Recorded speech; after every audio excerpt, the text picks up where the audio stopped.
Hey, hello, how are you? This is a show for everyone else. Instead of going after top 1% of the world, we dedicate this podcast to celebrate the lives of the unsung heroes and self-made artists.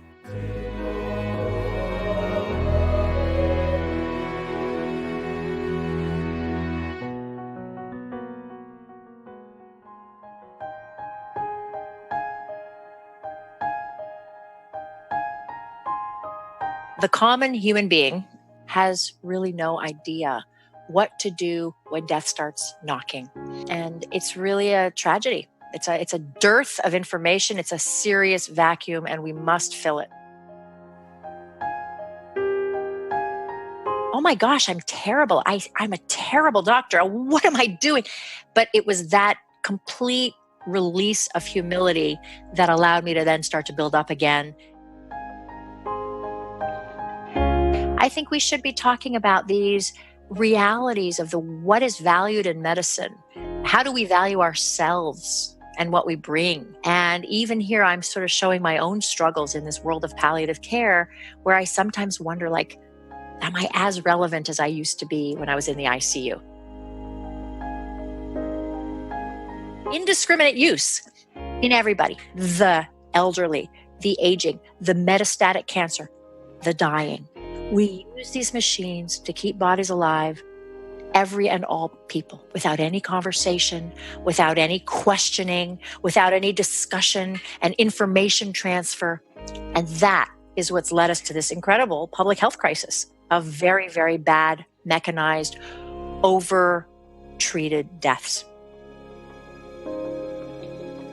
We all assume that we get the right to live a full life.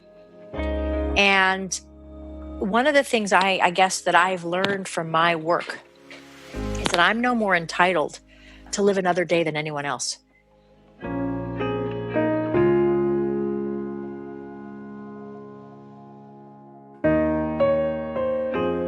Hi there, this is Fei Wu, and I'm your host for this podcast called Feisworld. We've been doing this for 4.5 years now, and we just can't get tired of it. Today on the show, I'm interviewing Dr.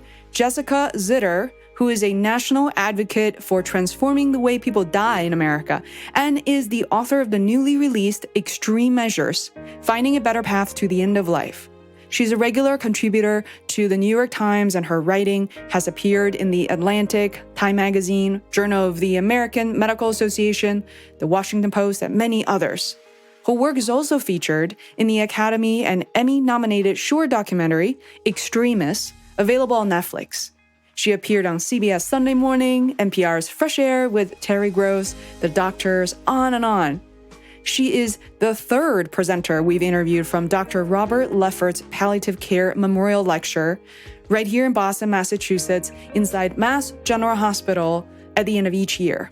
The first guest we have interviewed on Feisworld being the very charismatic Dr. B.J. Miller, and the second with the incredible Dr. Vicki Jackson. All three conversations have transformed my life, and I call them my Palliative Care Trilogy podcast series, which I'm super proud of. But wait, who wants to listen to a conversation about better path to the end of life? If you're simply enjoying your Friday, looking forward to the weekend, I get it.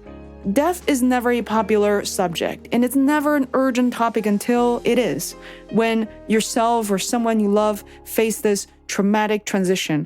We avoid talking about death, even though death has always been part of our lives.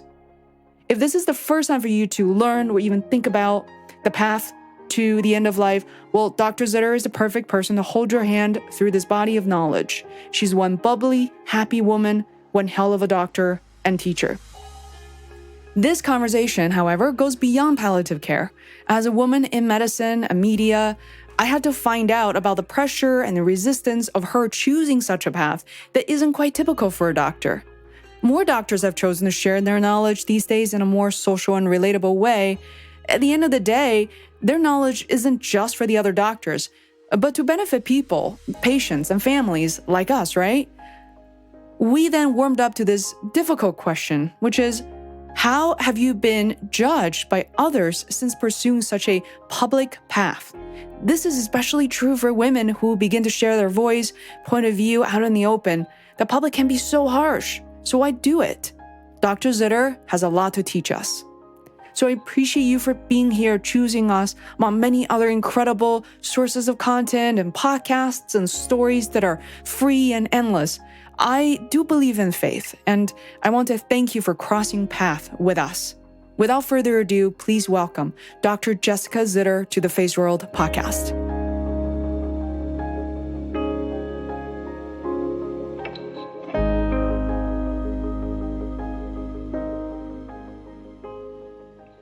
As you know, I was counting the other day, like 3 palliative care doctors and 1 from China. I'm so thrilled because when I went back to China, I made it a point to say, hey, if you guys know any palliative care doctors, and I ended up meeting 2 doctors and we spent 4 hours together having lunch, going to a bakery, drink, just sitting there talking. It made me so happy because it's a practice, it's an area that is so lacking in China. And I wish I knew so much more than I did. When my dad passed away, I was 26 and he suffered for 2 years from cancer.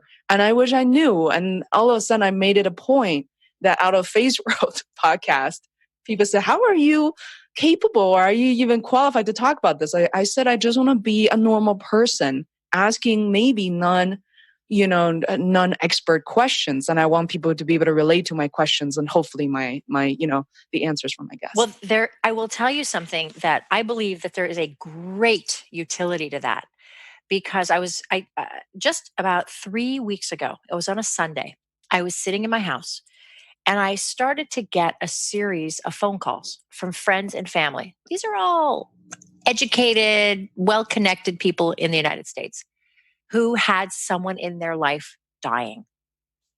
And each one of these people had no idea what to do. And I was struck by the number of them in that particular period. But the fact is, I get these calls all the time. And the common human being in America and probably in China and in Mexico and in every other country has really no idea what to do when death starts knocking. And it's really a tragedy. It's a dearth of information. It's a serious vacuum, and we must fill it. So thank you for asking those questions. Oh, I'm so glad. And I can't believe, if I'm meeting you for the first time and nobody told me a thing about you, like this is Jessica, this is your cute dog, I would guess that you are an author for like children's books or something because you're so bubbly, you're so happy. Interesting. That's a very interesting I think in some ways, the fact is that I wasn't really quite meant to do what I ended up doing professionally. Like I chose to be in the intensive care unit. In some ways, I joke sometimes when I say it was kind of a counterphobic move on my part, because honestly, that is not a culture that I find very comfortable. I kind of made my way into it. And I'm like anybody else. I can kind of play a good game and I kind of, I work hard and I don't think anyone would necessarily know that I was sort of struck and uncomfortable in the culture. But it was the palliative care movement finding me in the early 2000s, really at a time long before palliative care was any kind of a household world, that allowed me to sort of find a new place and find a more comfortable place. And so I feel that I thank the palliative care movement for allowing me to kind of come into my own in my early 50s to practice the type of medicine that I really want to be practicing. Absolutely. You said 2000 is when... 2003 is when I met the palliative care movement. It was a total serendipitous moment. I, again, was fully ensconced in the world of ICU medicine. I had been trained at one of the best programs, the Brigham and internal medicine. And then I went to UCSF for pulmonary and critical care and was working at this inner city trauma hospital in Newark, New Jersey. And I was just sort of had all my kids and they were all very young.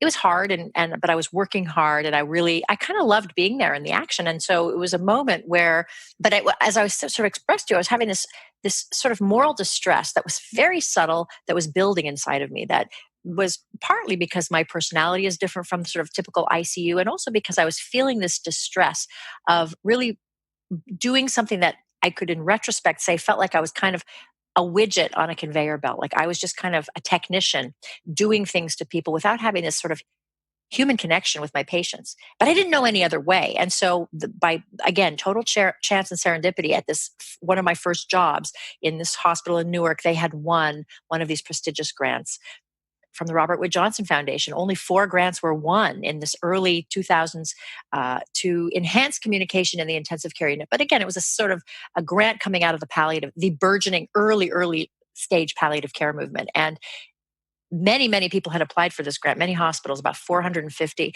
and 4 won, and one of them was this hospital that I happened to be working at, which is total coincidence and luck for me. But then the woman the nurse who ran that team, it wasn't even called palliative care, it was called the family support team, really was not someone to suffer fools. And she called it like it is. She would come in and she would just say, "What are you doing? What are you doing to this patient?" Or, "Have you told this patient about their prognosis?" She would call things out that seemed so obvious, but that we hadn't done. And at first I was resentful, like, who is this woman? Like, why is she coming in? I've trained at really good programs. I know there was a certain arrogance to my response, and I just kind of ignored her. And one day I had this moment, which I described in the Leffert lecture. It was an epiphany moment where she came in and I was doing something to a patient who was dying.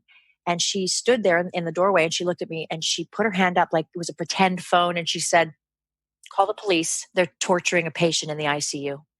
And it was just like this moment of profound humiliation, profound shame, but a breaking down of this sort of persona that I had built up around me, this shell, to keep myself in this very tough environment that many of us have to put around us in order to function. I've had these moments in my career of profound self-reflection and, oh my gosh, I'm terrible. I'm a terrible doctor. What am I doing? But it was that complete release of humility that allowed me to then start to build up again and go to her and ask her to help me and ask her to mentor me and ask her to teach me about this new approach to providing healthcare. Yeah, that was a profound moment, not only for you, but for me to hear you share that story, for you to actually be working in a serious situation and hear someone to say, "You're doing something wrong," or you should be doing something different. I'm thinking, my God, like Jessica has like 3 seconds, if that, to make a decision. And I believe at the time you were putting, I forgot, it was like a breathing tube, or you were supposed it was a catheter into her neck for dialysis to dialyze her blood, to clean her blood. Oh, wow. So what did you do from that moment? Did you call? I mean, whoa. I flushed. I felt this tremendous amount of perspiration. I mean, to get too graphic, but remember this. I had my medical student standing next to me. I was so embarrassed. I felt like I'd been found out. Like I was just so stupid and so inhumane and so unethical. And I was doing this thing that was so wrong. And that this medical student who I was kind of trying to show how to do this procedure kind of could see through me. Like I had this vision of everyone seeing through me. And I remember this profound sweat, like flush of just perspiration, kind of like you can get, like if you get this profound, anxiety moment in your body. And it was horrible because I didn't in those moments have any other option that I could imagine besides continuing to put in the catheter, which ultimately is what I did. But the thoughts that were flashing through my head in that moment, in like that microsecond, were, I desperately want to not do this line. I want to rip out all the sterile field and I want to let this woman be comfortable, go back out to the waiting room, talk to this husband, really tell him what's going on, that his wife is dying and that this is not going to do much besides hurt her and take him away from her for a few hours and possibly even kill her. I mean, there are risks to these procedures. But all I could think of was, well, what would happen if I did that, right? They've pushed this patient to the top of the list. Everyone's waiting for us to get this catheter in. We've like rearranged all sorts of stuff in the hospital so that this patient in an emergency could get this first run of dialysis. They they bumped other people off the list. I mean, there are all these people who would be annoyed and frustrated. The medical student, again, the sense that he was going to look at me like, what? What are you doing? The nurse who's standing there with the tubing ready, getting ready to connect it. And the husband who's sitting out in the waiting room thinking, oh my gosh, this doctor's really going to help me. And then all of a sudden I come back and kind of flustered and say, well, actually, I mean, that just felt completely confusing to him, to me, everything. And most importantly, to me, like, what do I see as failure? What do I see as success? Like, what does it mean to be a successful physician? To me, what it meant was to put in catheters, to clean blood if it needed to be cleaned. I didn't have another definition of being a good doctor that included things like communication, goal concordant care, which is another topic and metric, that we think about now, where we, is the patient getting care that's consistent with her goals? I didn't even know what this woman's goals were. Humane connection and sitting with someone in their grief. I mean, that wasn't considered. In some ways, I would say that if I look back on those days, I probably saw that as a weakness as a doctor. Similarly to the way I saw praying with patients, like that was just not something I did. Now that's all changed for me. Wow, praying with patients. Doctors have to do that or are required? No, doctors rarely do that. It's very rare for doctors. I mean, some of our younger doctors will do it now. I mean, I'm really seeing a change in the workforce in terms of people being more willing to look at the non-scientific parts of doctoring, the humanity parts, the parts of sitting and listening and holding someone's hand or crying with someone or praying with somebody. But in those days, that probably was considered a weakness.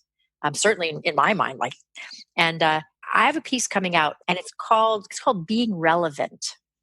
It's a reflection about what is my worth as a doctor. Like, it was the same thing I'm describing to you about this moment with Pat, where she accused me of torturing this patient and having this huge sort of crisis of self-confidence. And who am I?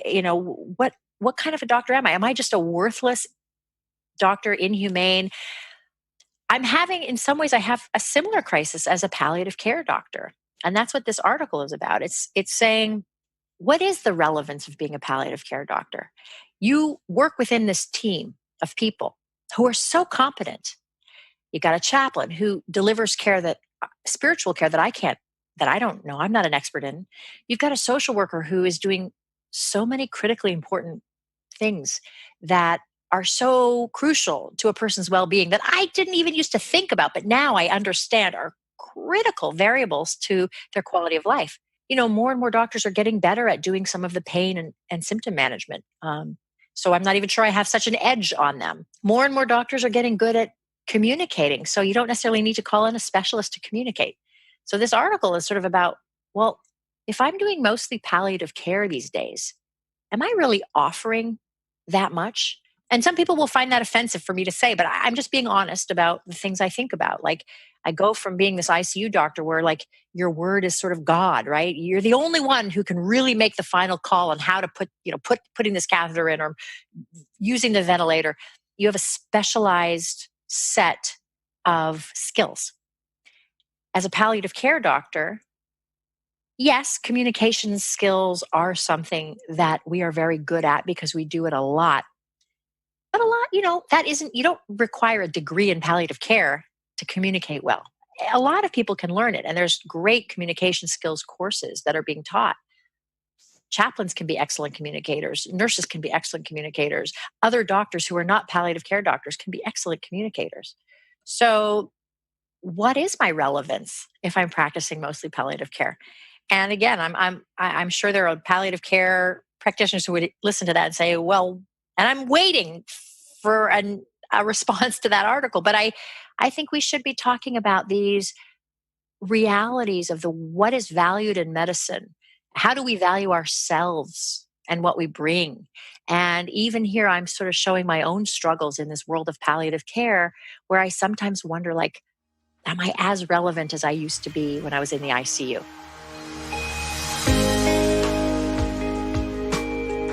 Today on Feisworld, I'm joined by palliative care doctor, speaker, and educator, Dr. Jessica Zitter. She is a national advocate for transforming the way people die in America and is the author of the newly released Extreme Measures, Finding a Better Path to the End of Life. Her work is also featured in the Academy and Emmy-nominated short documentary Extremis, available on Netflix today.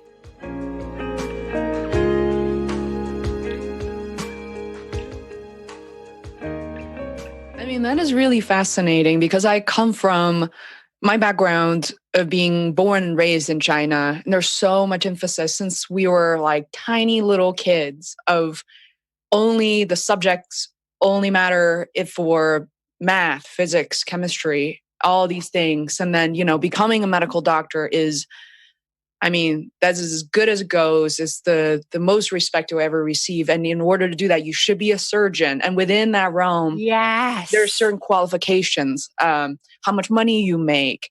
Like you said, I found it really interesting when you said the non-medical aspects of medicine. So many, because I have personally gone through it much sooner and earlier than I was ready for, to lose my dad. I remember my mom and I, on average, will basically, bring our sleeping bag and just stay with him.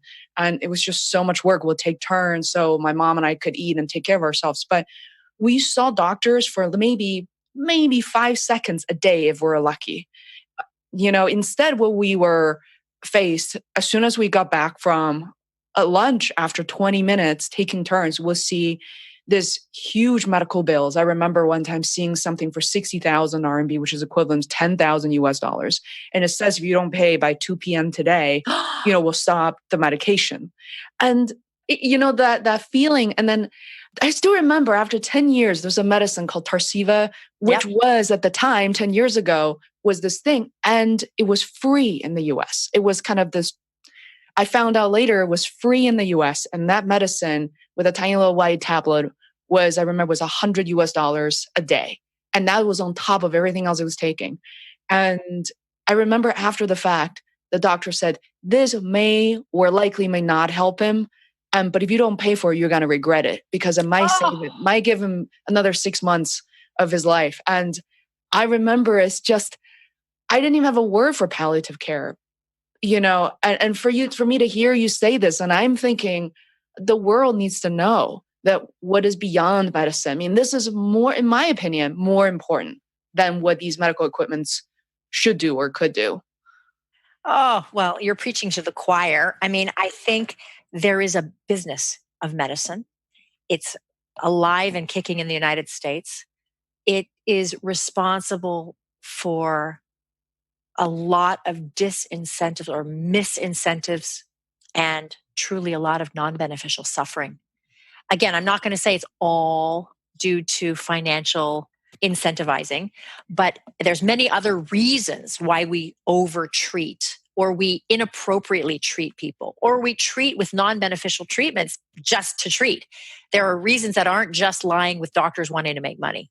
My book is story after story of all of these other reasons that get in the way of good patient-centered medical care. The fear of being wrong. So we just don't tell you a prognosis, so we don't want to be wrong. Because there is always uncertainty, right, in prognostication.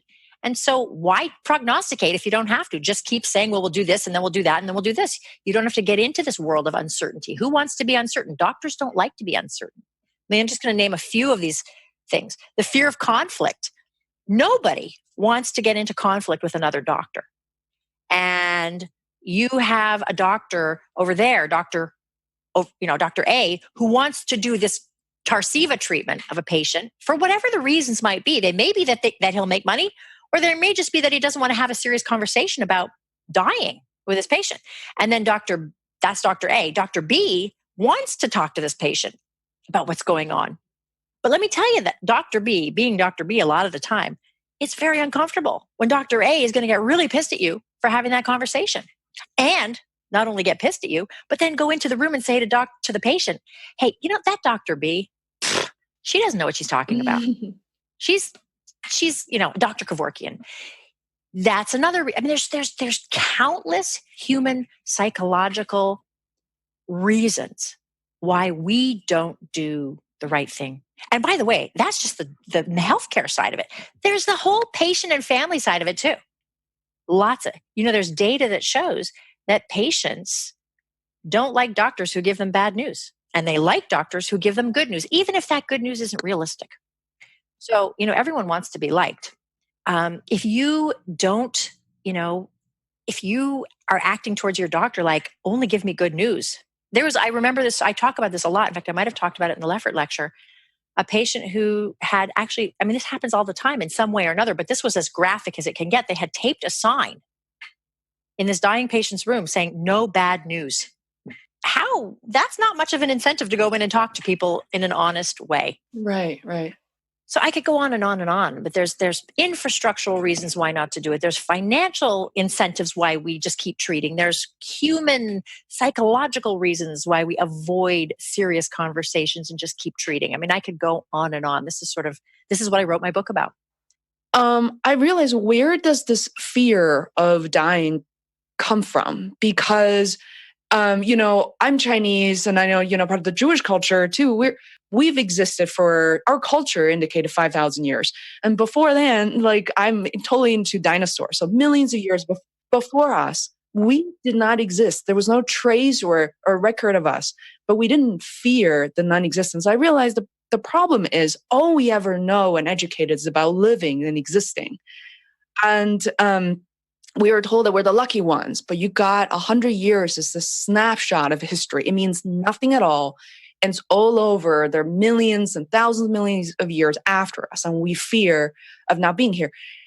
And I realized, wait a minute, there's some flaws to that logic. And I can't quite make sense. I want Jessica to help me make sense of this whole thing.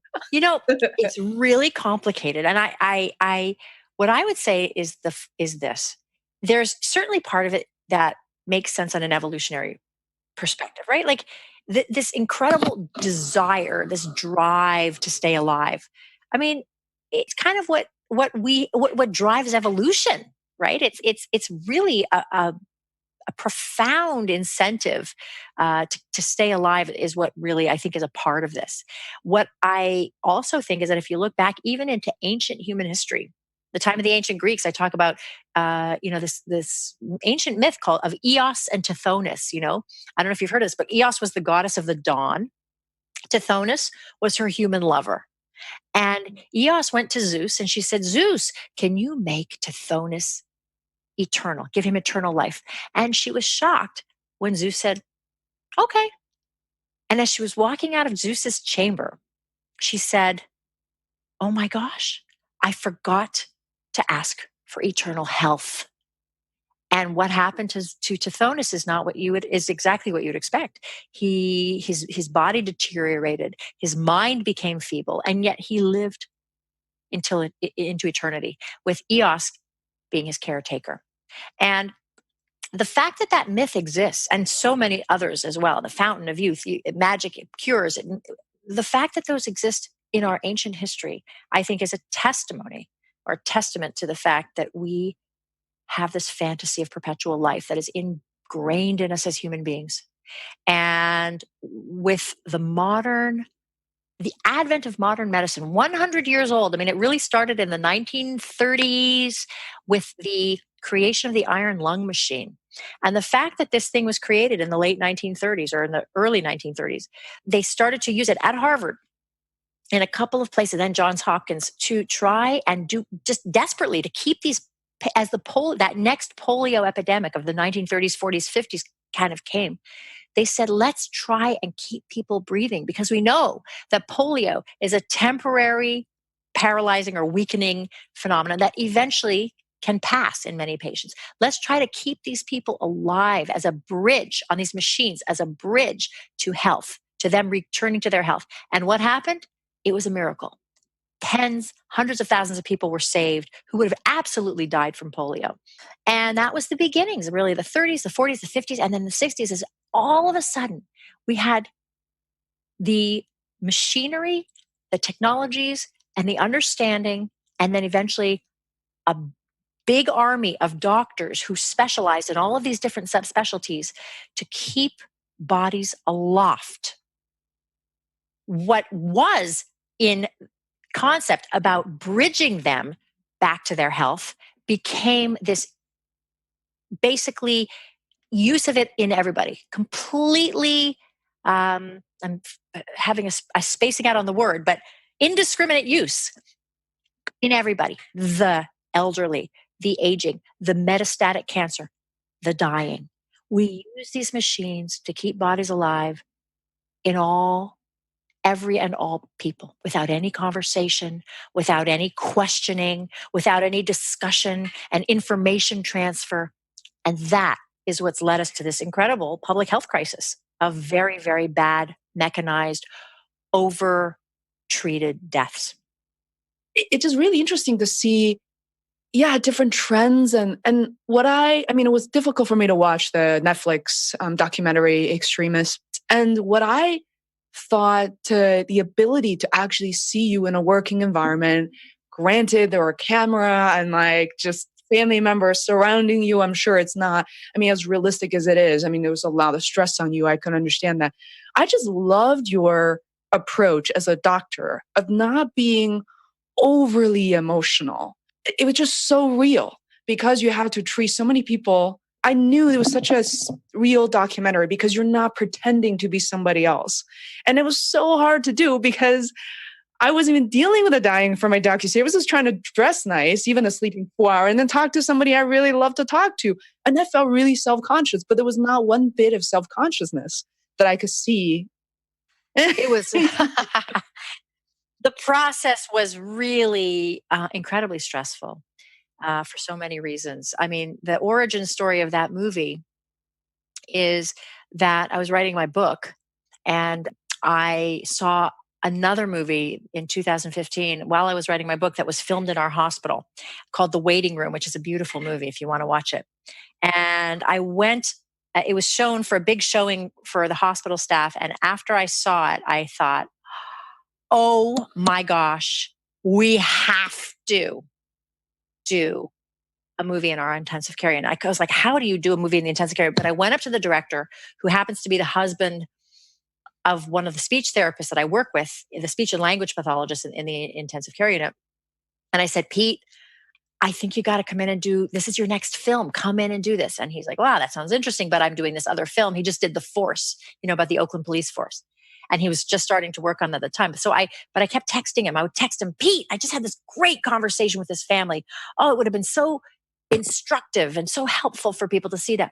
And finally, after about a year of me texting him, he got tired of me. He said, okay, you know what? I'm going to introduce you. And he introduced me to this other director who I had to convince for a while to come in. But he finally came in. He came in once and he thought, oh, this is too difficult. And he kind of left. And then about a month later, he said, okay, you know what? I'm going to do this film. So he came in and he did the film. And what happened I thought that our whole intensive care unit would be behind it and no one really wanted to participate in it. Once we got this guy in there with the camera, all of a sudden everyone's running away from the camera. And I'm like, ah! And I was really essentially the only person who was willing, except for my friend, Dr. Bargava, who was also in it. Why were people running away? I think there's many reasons. Some people are shy. Some people, we're all shy. Most people weren't obsessed about this topic. I was in the middle. I was writing articles and writing my book and a complete zealot about this topic. So, not everybody's a zealot about this topic. And frankly, here's the other issue. This topic is a kind of a taboo topic. This is not a topic that people want to talk about on camera, or at least in those days. This was, this is a really tricky topic to talk about. And so people just didn't want to really be part of it. And it was a very stressful experience because there's also this sort of ethic, which I totally agree with and participate in, that you don't do anything that compromises or makes your patients feel vulnerable, feel pressured. Our job is to protect these patients and not to pressure them and not to make them feel that they owe us something, which was it's a big part of our ethic as physicians. It's a big part of my ethic. And this was a real dilemma for me because I really feel like that's true. These are the most vulnerable patients at the most vulnerable times in their lives. And at the same time, if you could find a small number of people who are willing to participate in a project that could help other people, even if it is making them more vulnerable, even if it might feel a little voyeuristic, which it did and was uncomfortable, even if it makes people look at you and think, who do you think you are with a film crew, which I understand because I probably would feel like that way. It was a really uncomfortable experience for me. I'm glad we did it. I didn't know how it was going to turn out. I didn't know if he was going to catch me on film doing something wrong, having a patient die because I did, not that that's happened. I'm just saying you don't know. It's a very vulnerable experience. So it was a very stressful in a lot of ways to do that film. And I am not saying that everybody's life has meaning and it's important, but to me, just by witnessing, I didn't really count the total. It's like 4 to 5 patients altogether, that there's something in addition to the meaning of their lives, and their life meant something beyond what they thought was possible. And then for me, it was hard to witness that woman who said, I'm 38. Why is this happening to me? And I'm 35 thinking, oh my God, like that could be me. I mean, that is as daunting as it sounds. Like this is, we're not invincible. How did you convince these people to do it? I actually tried to convince them not to do it. I mean, as a caveat to all the stuff that I just told you about how incredibly uncomfortable and in some ways paranoid I felt being a part of this, actually spearheading this project, I would go into rooms and say to people, it's very unlikely that you would ever want to. Most people would never want to or agree to participate in something like this. And I'm only telling you about it because if you would like to, we'd be happy, but we don't expect it from you. So the vast majority of people said no. I was really honestly discouraging of people participating. And so it was a very small fraction of the people we approached who actually participated in it. It's hard. I mean, today, for example, I was in the emergency room and seeing a patient who's my age who has metastatic breast cancer, and she's dying. She's dying. I mean, and I think, oh my gosh, like there, but for the grace of God, I'll tell you that the truth is, as you said before, you made a comment, like these billionaires who take all their pills and feel that they deserve to live longer. I think it's really important to think about that. We all assume that we get the right to live a full life.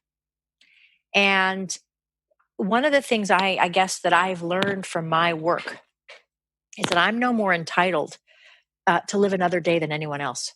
And I have patient after patient after patient who's my age who are dying, who haven't finished their life's work, who haven't had that next grandchild or that first grandchild. And it's very real. The work that I do brings me very close to my own death. I mean, I really feel like I think about my own death all the time. I'm sort of leaning into this world of dying and of being honest about dying, not because I like it, but because I feel like it's a part of myself that I have to push open, that wants to stay closed. And I feel like as I push it open, there's some part of me that is able to live more fully.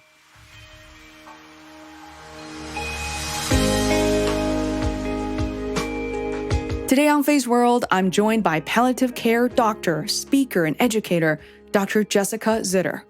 She is a national advocate for transforming the way people die in America and is the author of the newly released Extreme Measures, Finding a Better Path to the End of Life. Her work is also featured in the Academy and Emmy-nominated short documentary Extremis, available on Netflix today.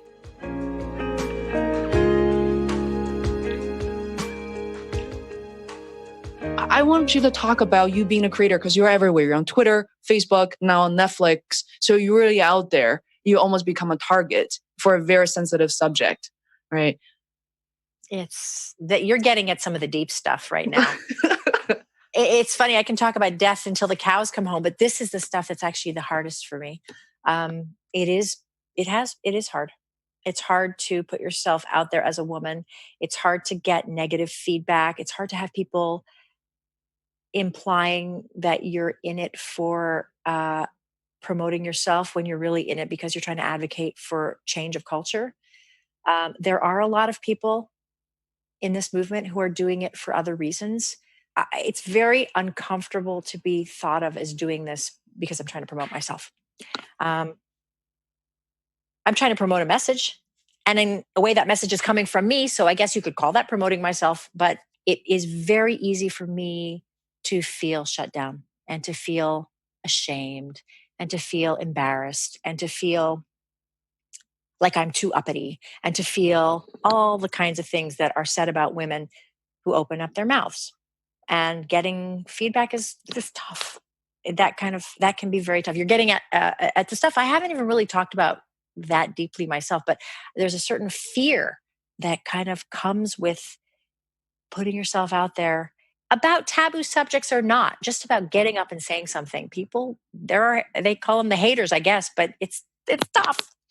Absolutely, Jessica. I'm so glad you're bringing this up, because I mean, when I brought the docuseries back to China, and yes, there was a language barrier, and I really did not have the time to put the subtitles in, but I wanted to get general feedback among people who, speak a little bit English. It was vulnerable. And this is, again, before talking about death or palliative care. And it's so easy, like you said, to be a woman and feel vulnerable and feel like we don't really deserve this. We really shouldn't put anything out there. Who are we supposed to be? But you have to look at the majority of the people. Like, why you don't want to play for the critic, and you don't want to create something to satisfy them, to make these people happy and like you. But how do you, Jessica, to look at the majority of the people and kind of convince yourself to say, I'm already working 1,000 hours as a doctor, and this is another project I'm taking on, Netflix, movie, or book, and I have to do it. What does that voice sound like to yourself? It's a really schizophrenic voice. You could call it schizophrenic, bipolar, multiple personalities. It's this weird back and forth, overly sensitive to what's going on outside. When, I look at my husband, he couldn't care less what people around him are thinking. He does what he wants to do. I'm not going to generalize for all females, but it is something many of us women really, really resonate with. And this sort of sense of just being overly thin-skinned and sensitized to what's going on, like checking out the culture in the room. And do I need to, should I check with this? I find that I'll have days where I feel really excited and really great. And then I'll have days where I feel like I'm scared. I'm scared that I'm going to get left out of the tribe. I'm scared that I'm going to get kicked out of the village. And I'm afraid. So I do things because I feel compelled to do them. And because I feel like I've cultivated a certain bravery that I feel is important. But then I get scared. So it's a really weird push me, pull you kind of experience that I'm having it with this. It's been very eye-opening and interesting. But I think we women need to stick together. Yeah. And support each other, because it's very easy to get ashamed and to get shamed and to feel like you shouldn't have said that, or you shouldn't have said this or something. Yeah, I think when you said cultivated bravery, it's something that in a way that I feel like I can relate to, because I too was checking the culture in the room. And, I remember it just being in college. And at the time in a US college, I had only been really speaking English on a regular basis for a year. Wow. And it's one thing to have a cup of coffee and chat with friends. It's the other to sit in an American college English class and trying to voice my opinion. Wow. I mean, I don't even know how the word's going to come out. I don't even know whether I could be logical, or did I just miss something the professor said and I can't read nearly as quickly as everybody else. And so I remember just keeping quiet. It's like there's something bursting inside that you can't even let out. And I have to say that, when I went back home this time in Beijing, my mom collected just piles of little novels, and they're really silly novels I wrote since the age of like 8 or 9 all the way through 15. They're so terrible. But I realized, I re-engaged with, I saw who I was, who I am really deep down. And I think I can see the young Jessica of someone who always wrote and always had an opinion, even way before medicine was even a thing. And I think you need to let that come out and really do great things. So, there are also an opportunity for certain people to not really do good in the world with that talent, with that gift. But I think, especially as women, there's such an imbalance between opinions and then just the way that kind of we talk about ourselves and what it's really like and to The be a woman. self-deprecating, staying safe by staying small. Yeah. Such a crazy dance. Hi there, it's me again. I want to thank you very much for listening to this episode, and I hope you were able to learn a few things. If you enjoyed what you heard, it would be hugely helpful if you could subscribe to the Feisworld podcast. It literally takes seconds. If you're on your mobile phone, just search for Feisworld podcast in the podcast app on iPhone or an Android app such as Podcast Addict and click subscribe. All new episodes will be delivered to you automatically. Thanks so much for your support.